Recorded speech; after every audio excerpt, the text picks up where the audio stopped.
Muling nagbakbakan ang United States of America at Iran. May nasawi, merong mga sugatan at ang pinakanapuruhan sa balikbakbakang ito ay ang Kuwait at ang Bahrain. Ano naman ang ginawa ng United States of America? Ano rin ang ginawa ng Kuwait at Bahrain? Yan ang ating pag-uusapan sa videong ito. Pero bago ang lahat ay huwag kalimutang mag-follow o mag-subscribe dito sa napakalit na channel na ito. Samahan mo na rin ng like ang video ito at i-click ang notification bell. Napakalaki kasing tulong yan para sa aming mga content creators.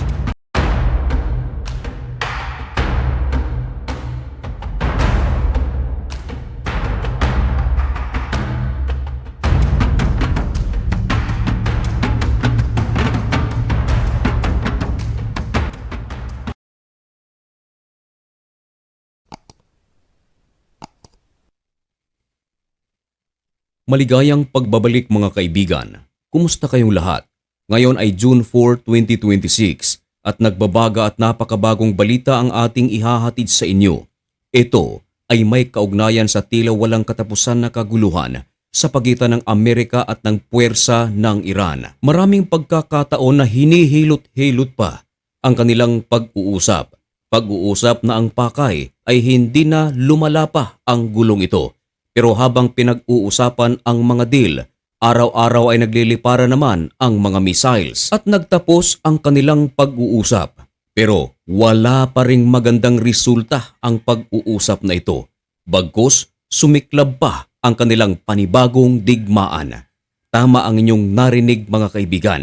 Ang Iran ay nagsagawa ng pinakabagong pag-atake at ang kanilang inatake ayon mismo sa Iran ay mga base militar ng United States of America.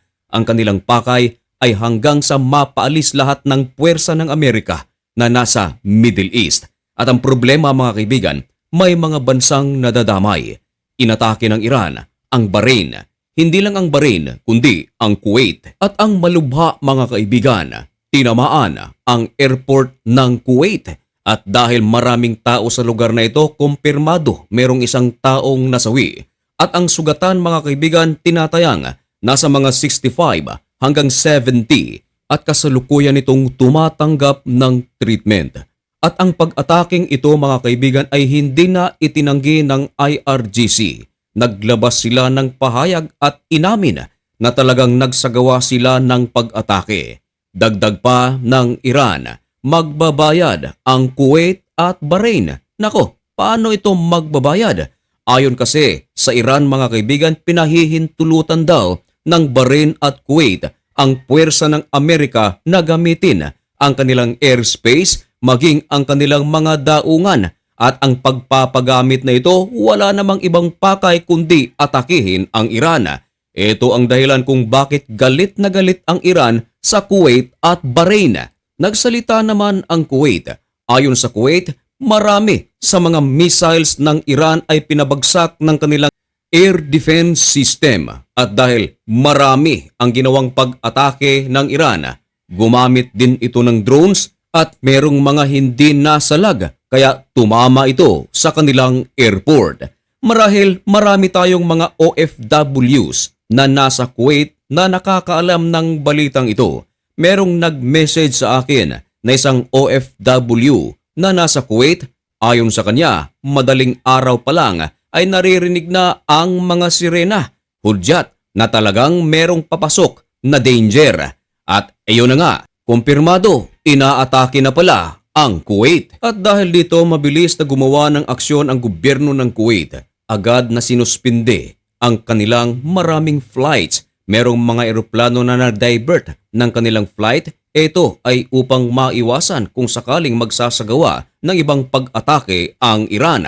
At maliban pa riyan, marami ding mga infrastruktura ang nawasak kaya hindi makapagsasagawa ng operation ang Kuwait International Airport. Ayon sa Kuwait, ang ginawang pag-atake ng Iran ay isang kriminal. At mananagot daw dito ang Iran. Hindi pwedeng basta-basta na lang daw silang aatakihin at mananahimik na lang.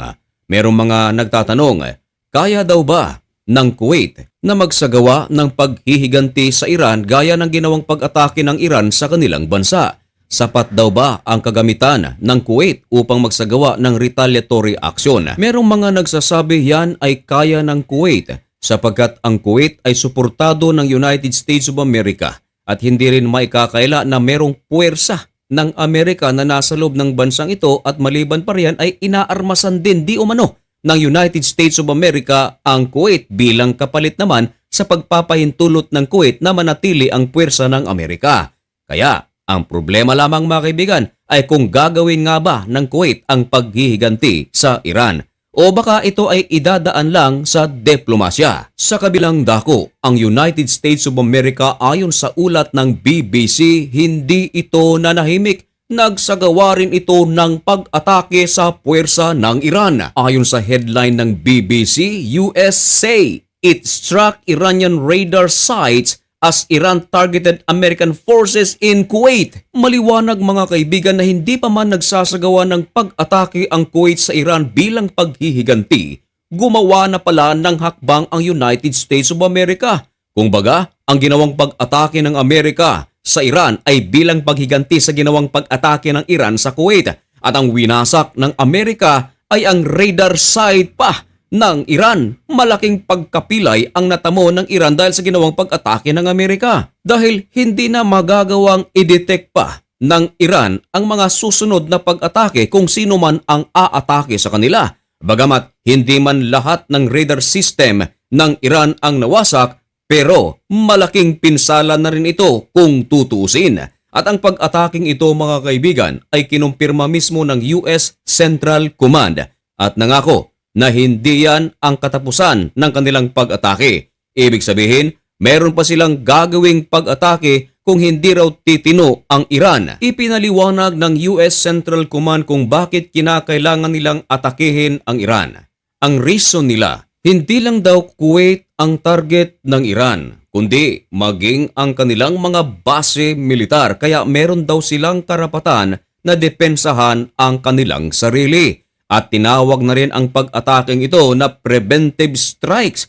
Ito ay upang pigilin ang Iran sa kanilang mga gagawing future attack, hindi lang sa puwersa ng Amerika, kundi maging sa mga civilian area sa nasabing mga bansa. Nako mga kaibigan, tila wala ng katapusan ang kaguluhan sa Middle East at sa West Asia. Habang nagkakagulo naman sa Senado sa ating bansa, hindi rin maikakaila na gulong-gulo rin sa iba't ibang panig ng mundo. Ano na ang nangyayari sa mundong ito? Mga kaibigan, mag-ingat po kayo. At bago ko tapusin ang video ito, baka naman pwedeng makahingi ng kaunting pabor. I-follow, i-subscribe mo na ang napakaliit na channel na ito. At siya nga po pala, ipagdasal natin itong ating bansa dahil talagang napakagulo mga kaibigan. May God bless you and thank you so much for watching. Goodbye.